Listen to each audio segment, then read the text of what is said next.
ஆச்சி மசாலா. எந்த சமையலும் ருசி தேடும் ரகசியம். 20 ரூபாய். ரொம்ப டயர்டா இருக்கு. இயற்கையான டேட்ஸ், பாதாம், பிஸ்தா, கேஷு அண்ட் ஹனி கொண்டு தயாரிக்கப்பட்ட லயன் டேட் நட் பைட்ஸ். தமிழகத்தில் அரசு நிர்வாகம் வெளிப்படையாக இருக்க வேண்டும் என முதல்வர் விஜய் உத்தரவிட்டுள்ளார். இதன் ஒரு பகுதியாக தமிழக அமைச்சர்கள், அவர்களின் உதவியாளர்கள், தலைமைச் செயலகத்தில் பணியாற்றும் அதிகாரிகள் ஆகியோரின் மொபைல் எண்களை சமீபத்தில் அரசு வெளியிட்டது. அதைத் தொடர்ந்து அந்த எண்களுக்கு தினமும் ஏராளமான அழைப்புகள் வருகின்றன. இதனால் அமைச்சர்கள், அதிகாரிகள் ஒருவருக்கொருவர் பேசிக் கொள்வதில் சிக்கல் ஏற்பட்டுள்ளது.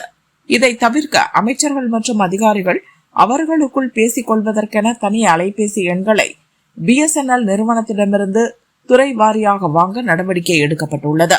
இதுகுறித்து BSNL உயர் அதிகாரிகள் கூறியதாவது: தமிழகத்தில் புதிய அரசு பொறுப்பேற்றதிலிருந்து புதிய எண்களை தேர்வு செய்து வழங்கி வருகிறோம். புதிதாக வழங்கப்படும் சிம் கார்டுகள் அனைத்தும் CUG அடிப்படையில் வழங்கப்படுகின்றன. இதனால் அரசு அதிகாரிகள் மற்றும் அமைச்சர்கள் தங்களுக்குள் எந்த தடங்களும் இல்லாமல் தொடர்பு கொள்ள முடியும். இந்த எண்கள் பொது வெளியிலோ அல்லது அரசு இணையதளங்களிலோ வெளியிடப்படாது. இது முழுக்க முழுக்க உள்வட்டார நிர்வாக பயன்பாட்டிற்கு மட்டுமே ஒதுக்கப்பட்டுள்ளது என்று கூறினர்.